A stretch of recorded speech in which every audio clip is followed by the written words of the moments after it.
जय जिनेन्द्र सबको। मेरी आवाज आ रही है? जय जिनेन्द्र मैम। जय जय जी। जिनेन्द्र। जय जिनेन्द्र मैम। जय जिनेन्द्र। चलो प्रेयर शुरू करें। दर्शन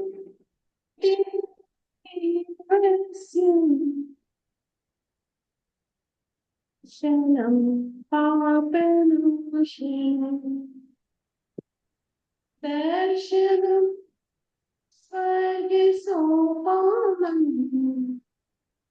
दर्शनं मोक्षसाधनम् दर्शनं मोक्षसाधनम्। सबको जय जिनेन्द्र।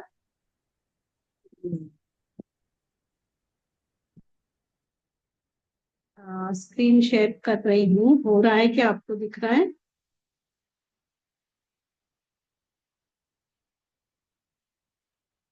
Yes ma'am. हाँ। तो कल हम ये दृष्टांत की जो चर्चा चल रही थी, उसमें सडनली थोड़ा डिस्कशन होने के बाद ये सारी चीजें हम लोग ने डिस्कस कर ली थी।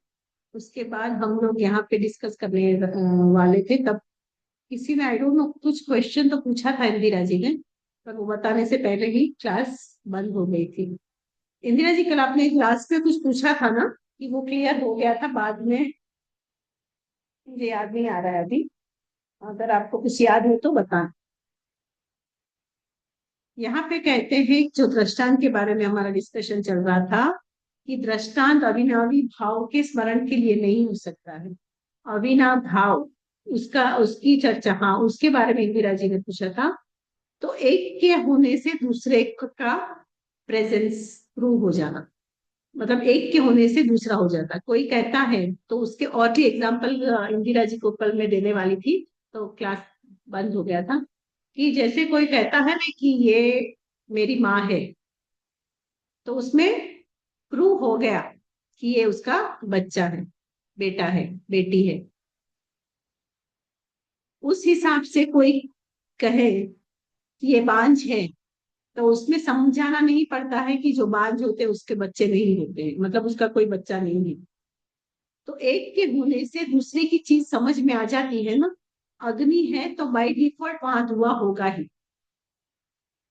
तो वो अविनाभावी संबंध है। एक क्षेत्र अवगाहन की बात हमने की थी, फिर अविनाभाव के बारे में इंदिरा जी ने पूछा था। तो मुझे लगता है कि ये बात क्लियर हो जानी चाहिए इतने एग्जाम्पल्स। फिर दृष्टांत को अनुमान का अवयव मानने के लिए तीन प्रयोजन हो सकते, तीन कारण हो सकते। क्या? कि दूसरों को साध्य का ज्ञान कराना। किसी और जो है ना, उसको आपको कुछ अपनी बात बतानी है, समझानी है, कि जो साध्य करने के बारे में ज्ञान कराना है, तो ये लक्ष्य हो सकता है, दूसरों को साध्य का ज्ञान कराना। फिर दूसरा क्या है? कि अविनाव भाव का निर्णय कराना, कि ये है तो ये है ही, ये नहीं है तो ये नहीं है। अग्नि नहीं है यहाँ पे, तो उसके लिए बताना नहीं पड़ेगा कि अब इसीलिए धुआं नहीं आएगा यहाँ। It is understood. तो उसके लिए भी अविनाभाव का निर्णय के बारे में समझ समझ रहे हो आप लोग? क्यों दूसरे लोग जुड़े ही नहीं है? फिर वापस वो लोग समझ में नहीं आता है, फिर वापस बोलते हैं कि मैम ये क्या बोल रहे हो, समझ में नहीं आ रहा है। हाँ, ठीक है।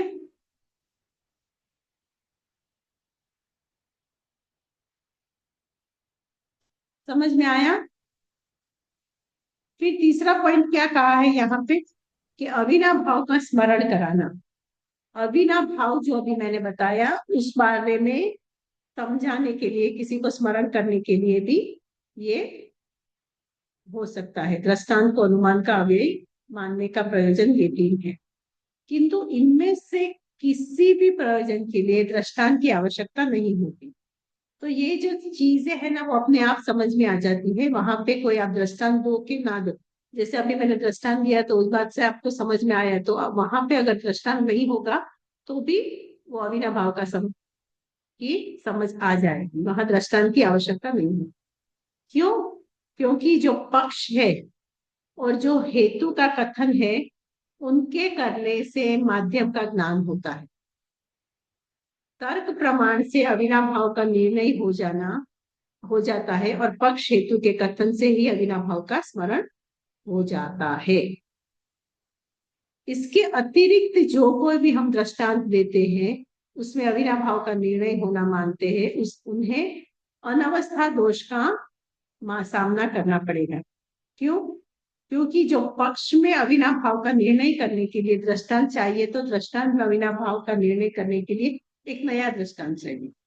देखो, अगर हम किसी बात को समझाने के लिए कोई दृष्टांत का उपयोग करते हैं, दृष्टांत मतलब उदाहरण, एग्जाम्पल, किसी चीज का माध्यम लेके, किसी चीज का एग्जाम्पल लेके हम किसी को कुछ समझा रहे हैं, तो उस बात को समझाने के बाद में हमको जो वापस उसके कॉन्सेप्ट को समझाने के लिए वापस दूसरा एग्जाम्पल लेना पड़ेगा। क्यों? क्योंकि जो पक्ष में अविनाभाव का निर्णय करने के लिए जो दृष्टांत चाहिए, तो उस दृष्टांत में अविनाभाव का निर्णय करने के लिए एक और दृष्टांत चाहिए।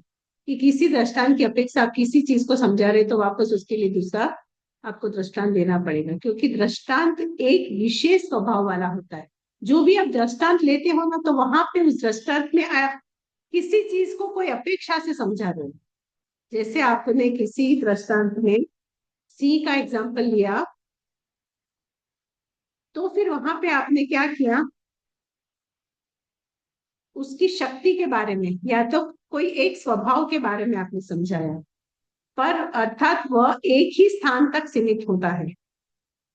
पर जबकि व्याप्ति सामान्य रूप से है, अर्थात त्रिकाल और त्रिलोक संबंधी होती है, तो ऐसे दृष्टांत में पूर्ण रूप से व्याप्ति नहीं घटी जाती। क्योंकि जो व्याप्ति होती है ना, तो वो पूर्ण रूप से आप हर एक चीज को समझाना चाहते हो, तो ऐसे कितने भी दृष्टांत देते रहोगे तो भी आप अपनी बात को पूरी नहीं कर पाओगे, व्याप्ति को समझ में नहीं पाओगे। समझ में आया? यहाँ तक क्लियर हुआ?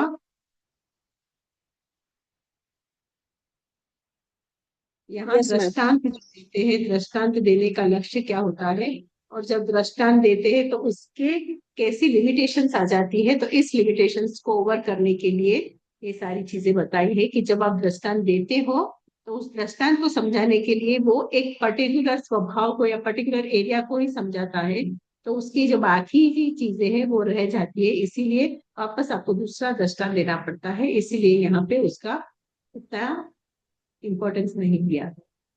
क्लियर है यहाँ पे? Yes, ma'am. प्रकांतर से समर्थन। अभी क्या कहते हैं यहाँ पे, अंतर व्याप्ति द्वारा हेतु से साध्य का ज्ञान हो जाने पर भी या न होने पर भी बहिर्व्याप्ति का कथन करना व्यर्थ है। अंतर्व्याप्ति और बहिर्व्याप्ति, ये दो प्रकार की व्याप्तियां होती है। उसके बारे में देखो, नीचे की गाथा में आएगा अंतर्व्याप्ति और बहिर्व्याप्ति का स्वरूप।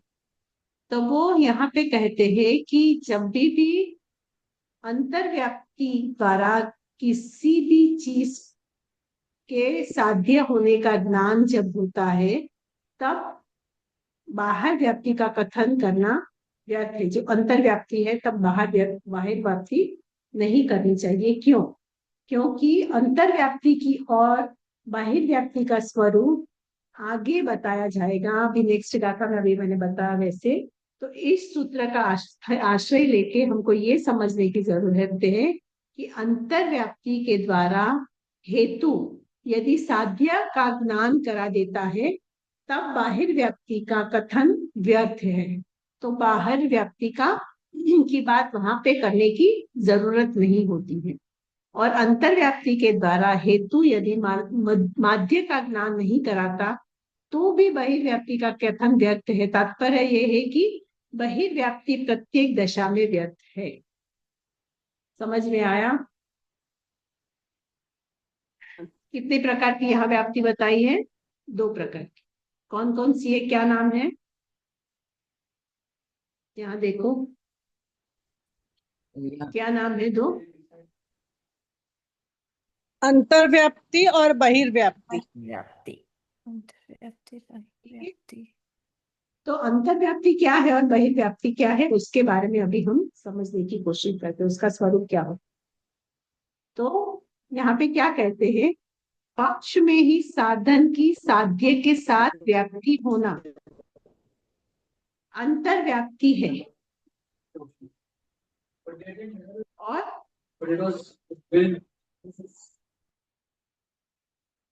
पक्ष के बाहर व्याप्ति होना बहिर्व्याप्ति। ये तो अंतर और बाहर की सबको पता ही है। व्हाट इज अंतर? What is इनर बाहर? Side, inner That side, you. Inner side, और बाहर मतलब आउटर साइड, साइड। तो बाहरी। जो दो प्रकार की क्रियाएं साथ में चलती है ना, एक फिजिकल एक्टिविटी आप करते हो, एक मेंटल एक्टिविटी करते हो, इस एग्जांपल से आप समझो। तो बाहर से कुछ क्रिया चल रही है और अंदर से कुछ क्रिया चल रही है। जो अंदर से जो आपके मन के भाव या विचार जो होते हैं, देखो कोई भी कर्म बंधन होता है तब दो प्रकार के द्रव्य और भाव, दोनों प्रकार से कर्म का बंधन होता है। तो बाह्य से जो आप एक्टिविटी करते हो वहां से भी कर्म का बंधन होता है, और अंतर के आपके भाव उस एक्टिविटी रिलेटेड कैसे है, उस चीज को बताने के लिए अंतर, वो भी भाव की भी अपेक्षा होती है। तो वहां पे एक ही चाकू चक्कू है, छुरी है, जो क्रिया बाहर की हम देखें तो एक चोर है और एक डॉक्टर है, दोनों छुरी से ही पेट काट रहे सामने वाले का, पर दोनों की क्रिया सेम है, पर अंतर से दोनों के भाव सेम है क्या? एक का लक्ष्य क्या है, एक का हेतु क्या है? एक का बचा जीवन बचाना है, प्रदान करना, जीवन देना है, और एक का मारना है। जीवन लेना है। तो मतलब टोटल डिफरेंट हो गया ना। तो यहाँ पे वही बात कही है कि पक्ष में ही साधन के साध्य के साथ व्याप्ति होना अंतर्व्याप्ति हो, और पक्ष के बाहर व्याप्ति होना वो बहिर्व्याप्ति है। तो ये क्लियर हो गया आपको, अंतर्व्याप्ति क्या है और बाहर व्याप्ति बाह्य व्याप्ति क्या है। अभी यहाँ क्या कहते हैं कि वस्तु अनेकांत रूप है, वो तो हमें भी पता है ना। कोई भी वस्तु है उसको समझने की अपेक्षा जब हम करते हैं तो उससे एक एंगल से हम नहीं समझ पाते हैं, उससे हमको समझने के लिए सारे एंगल को समझना चाहिए। कि जैसे एक रसगुल्ला है, तो अगर कोई बोलता है रसगुल्ला, तो इमीडिएटली आपके माइंड में क्या आ जाता है कि एक चीज गोल गोल होती है, जो स्पॉन्जी सॉफ्ट होती है, जो वाइट होती है, जो मीठी होती है। तो वो सारे कॉन्सेप्ट आपके आ जाते हैं ना। तो ऐसा नहीं है कि जितनी भी सफेद वस्तु है वो रसगुल्ला है, जितनी भी मीठी वस्तु है वो रसगुल्ला है। स्पॉन्ज तो सॉफ्ट तो स्पॉन्ज भी होगा, बहुत सारी चीजें हैं सॉफ्ट होगी, तो वो सारी चीजें रसगुल्ला नहीं है। पर अगर हमको रसगुल्ला भी एक रसगुल्ले को ही समझना है तो भी हमको उसके बहुत सारे एंगल को समझना पड़ता है। क्लियर है? तो उस तरह कहते हैं कि वस्तु अनेकांत रूप है, अनेक रूपों में, अनेक अंगों में, अनेक डिविजन्स में, एंगल्स से हमको समझनी पड़ती है, क्योंकि वह सत्य है। और यह सत स्थल अग्नि वाला है, क्योंकि ध्रुववान है। तो जब स्थल की बात यहाँ पे होती है तो वहां पे अग्नि है, तो उसका मतलब है कि वहां पे धुआं होता ही है। तो जो धूमवान होता है वह अग्नि वाला होता है, जैसे पाठशाला। तो ये एग्जाम्पल कल भी अपनी गाथा में आया था, आज भी आया। तो ये तो रिपीटेडली आता ही रहेगा आगमों में, जहां अग्नि है वहां धुआं है, जहां धुआं है वहां अग्नि है। तो इससे ये लोग, ये वादी देवसूरी हमें क्या बताना चाहते हैं कि वस्तु अनेकांत रूप है क्योंकि वो सत्य है, और यहाँ सत्व हेतु की अनेकांत रूप इस साध्य के साथ व्याप्ति अंतर्व्याप्ति है, क्योंकि यह पक्ष में ही हो सकती है, बाहर नहीं हो सकती। फिर क्या कहते हैं कि वस्तु यहाँ पक्ष है, उसमें संसार की सभी वस्तुएं अंतर्गत है, और पक्ष के अतिरिक्त कुछ भी नहीं बचता जिसे सपक्ष बनाकर यहाँ व्याप्ति बताई जाए। दूसरे उदाहरण में क्या बताते, यह स्थान पक्ष है और धूम तथा अग्नि की व्याप्ति उस स्थान में पाकशाला में बताई गई है, अतः वह बहिर्व्याप्ति है। आपको समझ में आ रहा है यहाँ पे? वापस पढ़िए, वापस एक बार पढ़िए, यहाँ से ही पढ़िए, जैसे अर्थ से पढ़िए।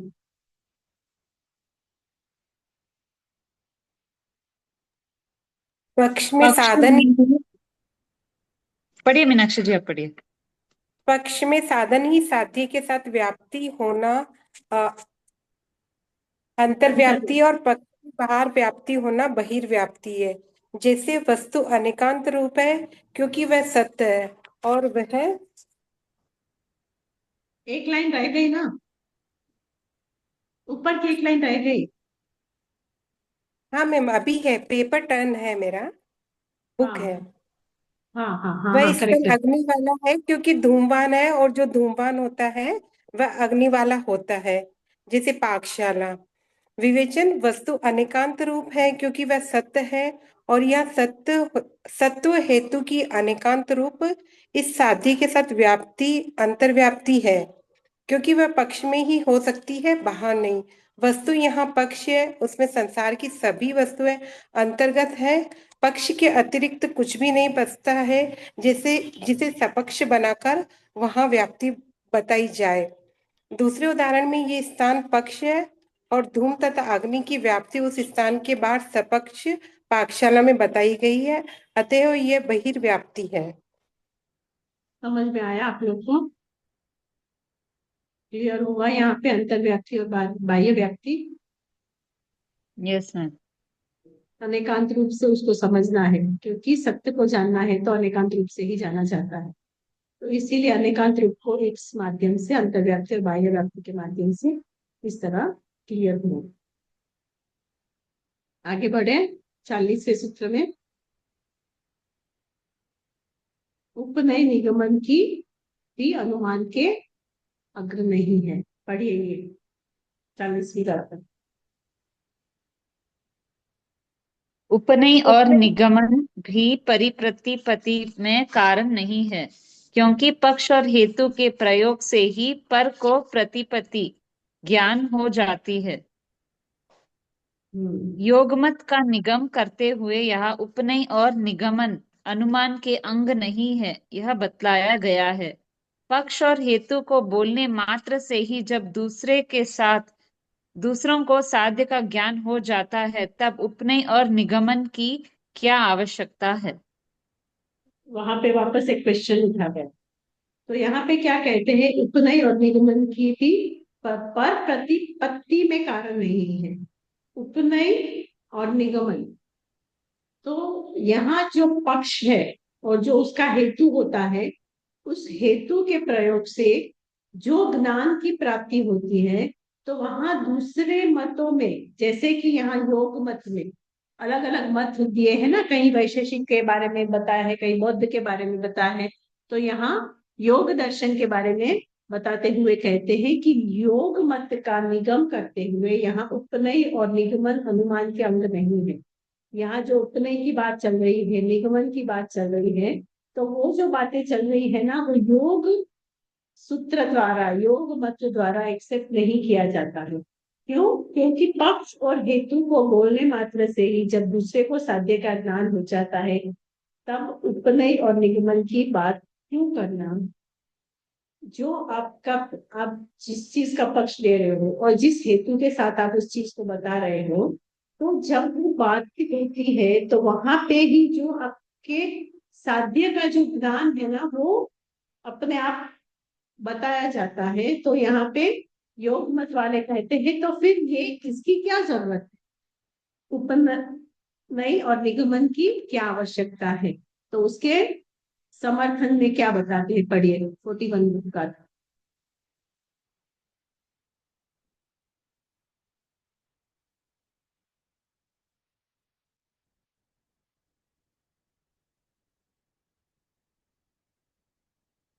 गाथा नंबर पढ़ू क्या 41। मैं?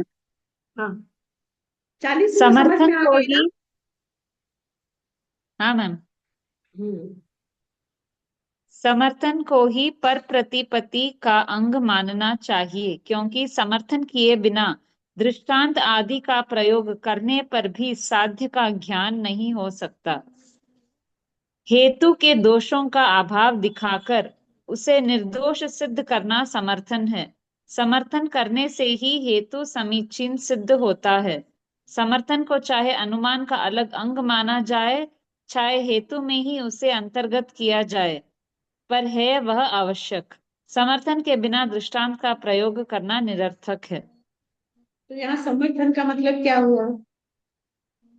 What is the meaning of support, समर्थन? हाँ मतलब उस चीज में सहमियत या सपोर्ट करना। हाँ, एक्सेप्ट करना, समर्थन देना, हामी भरना, समझ में आना, समझ गए ना?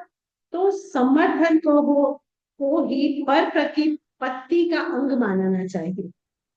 जो सामने वाला है, आपने जिसको कुछ बात बताई है, तो वो जो पर है वो आपकी बात से समर्थ है, एक्सेप्ट कर रहा है कि हाँ ये बात ऐसी है। क्योंकि समर्थन अगर वो नहीं करेगा तो दृष्टांत आदि का जो प्रयोग आपने किया उसका कोई साध्य का मतलब ही नहीं रहेगा, ज्ञान ही नहीं होगा।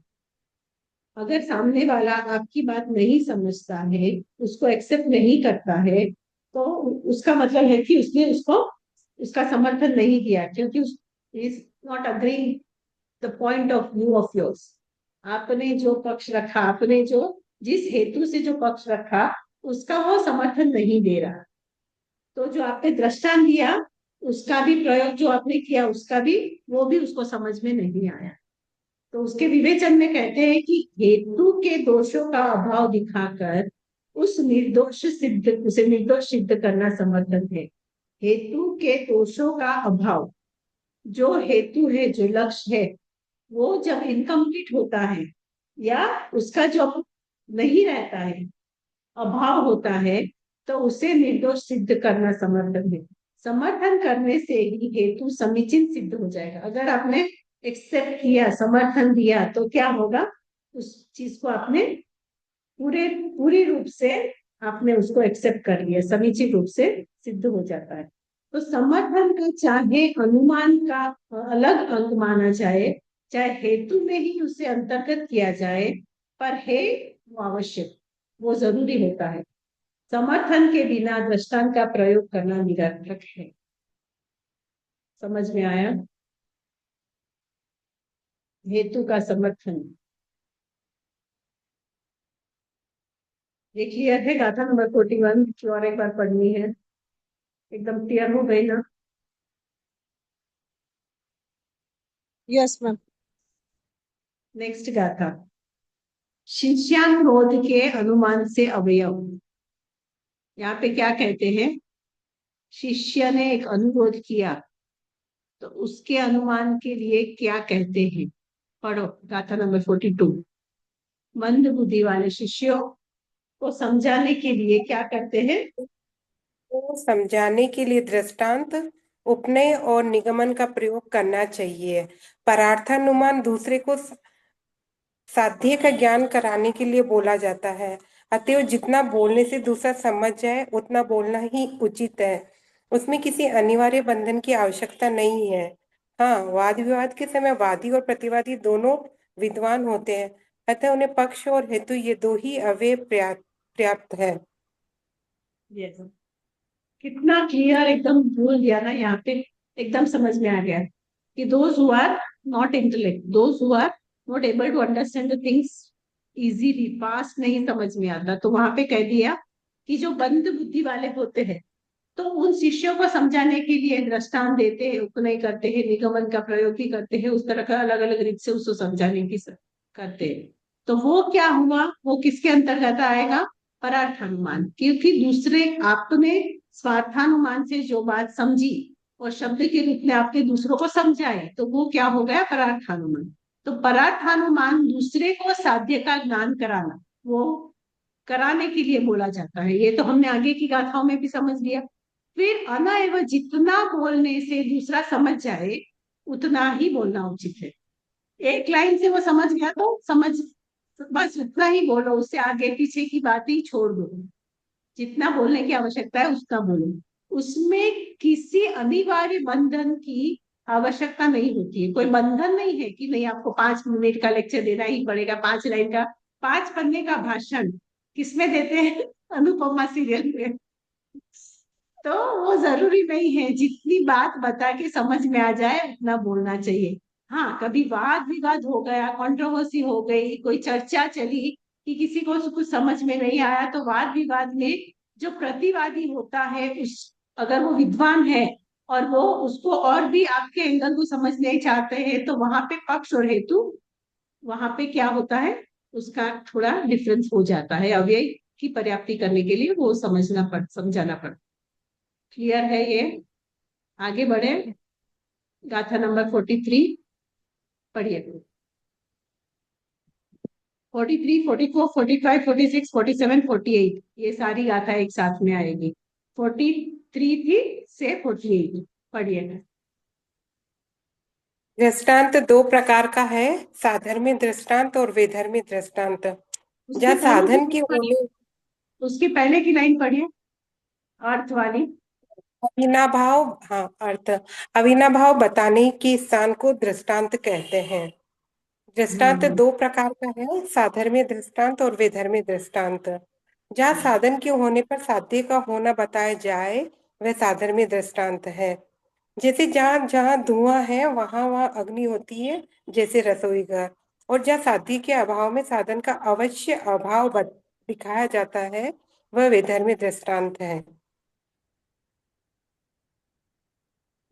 जैसे जहाँ जैसे अग्नि का अभाव जैसे जहाँ अग्नि का अभाव होता है वहां धूम का अभाव होता है, होता ही जैसे है। तालाब।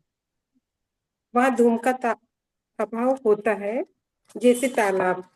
व्याप्ति को जिस स्थान पर दिखाया जाए वह स्थान वह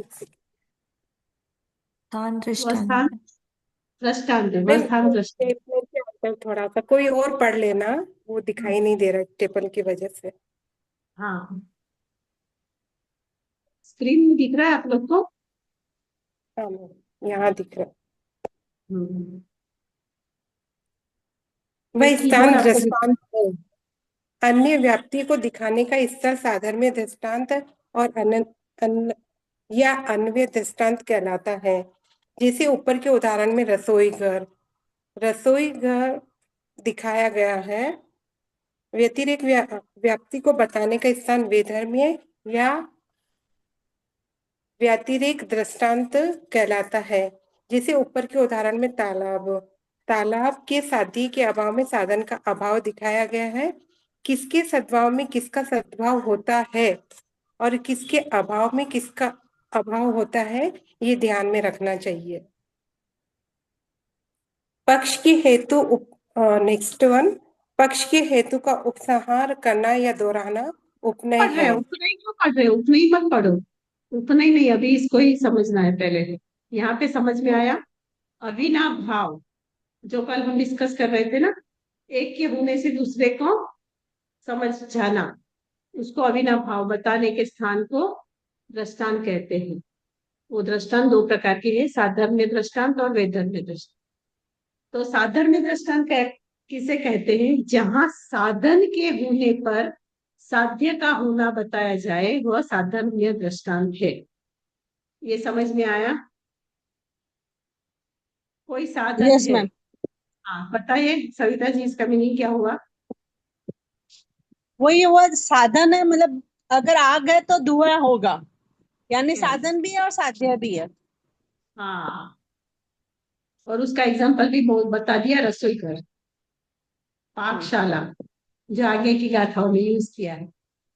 फिर दूसरा क्या कहा? वैधर्म्य धर्म, वैधर्म्य दृष्टांत, जहाँ साध्य के अभाव में साधन का अवश्य अभाव दिखेगा। धुआं नहीं है धुआं नहीं तो है तो आग भी नहीं होगी। अग्नि नहीं है तो धुआं भी नहीं होगा, तो वो हो गया वैधर्म्य दृष्टांत। फिर क्या कहते हैं कि जहां अग्नि का अभाव होता है तो वहां धूम का भी अभाव होता है। तो तालाब, तालाब है तो वहां अग्नि है ही नहीं, क्योंकि पानी इतना है तो वहां आग तो लगेगी ही नहीं। अग्नि नहीं है तो वहां धुआं होगा ही नहीं।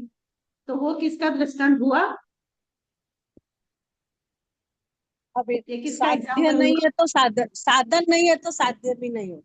नहीं। वेधर्म्य का दृष्टांत, वेधर्म्य। वैधर्म्य का वेद दृष्टांत हुआ, ऐसे बोलना चाहिए। वैधर्म्य का दृष्टांत हुआ। तो यहाँ पे विवेचन में क्या बताया कि व्याप्ति को जिस स्थान पर दिखाया जाए वह स्थान दृष्टांत है, एग्जाम्पल है। अन्वय व्याप्ति को दिखाने का स्थल साधर्म्य दृष्टांत या अन्वय दृष्टांत कहलाता है। उसको अभी जब हमने देखा साधर्म्य, वो भी कहा जा सकता है या अन्वय दृष्टांत भी कहा जा सकता है। जैसे कि रसोई घर, तो वहां पे साधन भी है और साध्य भी है। साधन क्या है? धूम है। और साध्य क्या है? अग्नि है। तो साधन और अग्नि दोनों का सद्भाव दिखाया गया है। और व्यतिरेक व्याप्ति को बताने का स्थान वैधर्म्य का व्यतिरेक दृष्टांत कहलाता है। जैसे कि तालाब, तो तालाब में साध्य के अभाव में साधन का अभाव दिखाया गया है, मतलब वहां पे न तो अग्नि है न तो धुआं है, इसीलिए वहां पे वैधर्म्य दृष्टांत का एग्जाम्पल हो गया। तो किसी के सद्भाव में किसी का सद्भाव होता है और किसी के अभाव में किसी का अभाव होता है, यह ध्यान में रखना चाहिए। अग्नि के अभाव में धुआं नहीं होता है। क्लियर है यहाँ तक? तो यहाँ पे हमने बहुत सारी गाथा एक साथ में ली। कौन सा सूत्र लिए? 48, 43 से 48। आगे बढ़े। हाँ बढ़िए। अभी उपनयी, उपनयी और निगमन, निगमन।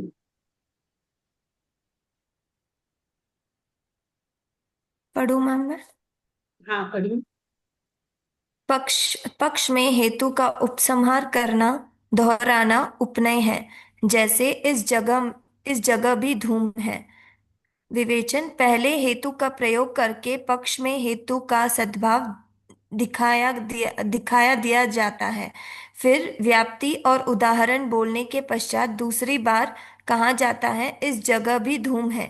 यही पक्ष में हेतु को दोहराना है और यही उपनय है। समझ में आया? कितनी इजी लैंग्वेज से समझा दिया है हर एक चीज। The thing which is been repeated again, वो उपनयी है।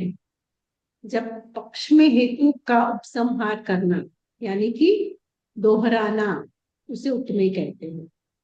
इस जगह भी धूम है।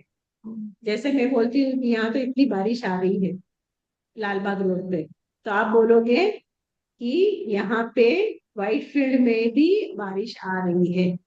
जो एक बात हुई उसी को दोहरा रहे हो, या उसी चीज को भी दोहरा रहे हो। या दूसरा कोई बोलेगा कि लाल बाग में बारिश आ रही है, लाल बाग एरिया में, तो उसी बात को दोहराते हैं, तो उसे कहते हैं उपनयी। तो जो पहले हेतु का प्रयोग जो हुआ था, एक बात आपको समझानी थी, उसका जो प्रयोग किया उसको करके जो पक्ष में हेतु का सद्भाव रखा, फिर व्याप्ति और उदाहरण बोलने के पश्चात व्याप्ति भी प्रूव कर ली, फिर उदाहरण से भी समझाने के दूसरी बार वापस उस को कहा गया इस जगह भी धूम है। तो यही पक्ष में हेतु को दोहराना ही है और उसे कहते हैं उपनयी। क्लियर है? निगमन पढ़िए। साध्य का पक्ष में दोहराना निगमन कहलाता है। जैसे इसलिए यह अग्नि है। विवेचन, हाँ, पक्ष इसीलिए यहाँ अग्नि है, यहाँ नहीं, यहाँ। यस मैम, इसीलिए यहाँ अग्नि है। विवेचन, पक्ष में साध्य का होना सर्वप्रथम बताया गया था। फिर व्याप्ति आदि बोलने के बाद अंत में दूसरी बार कहा जाता है इसलिए यहाँ अग्नि है। साध्य का यह दोहराना निगमन है। पांच अव्यय वाला अनुमान इस प्रकार का है। पर्वत में अग्नि है। दूसरा, क्योंकि पर्वत में धूम है। जहां धूम होता है वहां अग्नि होती है। जैसे पाकशाला। हाँ, साइड में जो ब्रैकेट में लिखा है ना, वो बरोबर से पढ़ो, वो ओके बहुत ओके। इंपॉर्टेंट है। हाँ, पर्वत पर्वत में अग्नि है, पक्ष। क्योंकि पक्ष में। पर्वत में धूम है हेतु। जहां धूम होता है वहां अग्नि होती है व्याप्ति, जैसे पाकशाला दृष्टांत। इस पर्वत में भी धूम है उपनय, इसीलिए पर्वत में अग्नि है निगमन। समझ में आ गए सारी चीज? पक्ष क्या है, हेतु क्या है, ठीक व्याप्ति क्या है, दृष्टांत क्या है, उपनय क्या है और निगमन क्या है। निगमन क्या है? सारी चीजें इस एग्जाम्पल से एकदम क्लियर समझा दिए। तो क्योंकि जब आपको ये सारे वर्ड आता है ना, पक्ष, हेतु, व्याप्ति, दृष्टांत, तो आप कंफ्यूज हो जाते हैं। अभी आपने इस एग्जाम्पल से आप एकदम समझ लो, तो आपको कभी भी कंफ्यूजन ही नहीं होगा। समझ में आया? ये वापस Yes, sir. पढ़ो, दूसरे और कोई पढ़ो, फिर एक्सप्लेन करना है। जल्दी करो, टाइम नहीं है। कितना समय है? सात्य का धड़ाम से पक्ष बंद हो में जाएगा। दोहराना। हाँ, 3 मिनट में बंद हो जाएगा। सात्य का पक्ष में दोहराना निगमन कहलाता है, इसलिए यहाँ अग्नि है। विवेचन पक्ष में और सात्य नीचे को का, होना। नीचे का दो 5 फाइव अवयव वाला, हाँ, 5 अवयव वाला आंसर। 5 अवयव वाला अनुमान इस प्रकार का है। पर्वत में अग्नि है, यह पक्ष को बताता है, क्योंकि पर्वत में धूम है, यह हेतु है। और जहाँ धूम होता है वहाँ अग्नि है, ये व्याप्ति है। इसका एग्जाम्पल पाकशाला है। इस पर्वत में भी धूम है, ये उपनय है। और इसलिए पर्वत में अग्नि है, ये निगमन है। यस, सबको समझ में आ गया? अभी पढ़े बगैर yes. बोलो, पढ़े बगैर 5 अवयव बोलो। पहला, पर्वत पक्ष, हेतु, व्याप्ति। व्याप्तिमय, पर्वत में अग्नि है, ये पक्ष लिया आपने। फिर उसका हेतु क्या था? क्योंकि पर्वत में कैसे आपने अग्नि है। बताया? क्योंकि वहां धुआं था, हाँ, आपने धुआं देखा, तो वो हेतु है। फिर हेतु नेक्स्ट क्या देखा? जहाँ हेतु के धुआं है बाद वहाँ अग्नि है। वहां अग्नि अग्नि होगी तो ये व्याप्ति हो गई। व्याप्ति हो गई है। हाँ, और उसका दृष्टांत पाकशाला दिया हुआ है। Very good. अभी और दो, फिर उपनय इस और पर्वत निगमन। में धूम है। इस इस पर्वत पर्वत में भी उपनय है, धूम है, जो बात को रिपीट किया, उपनय। और उपनय इसीलिए है।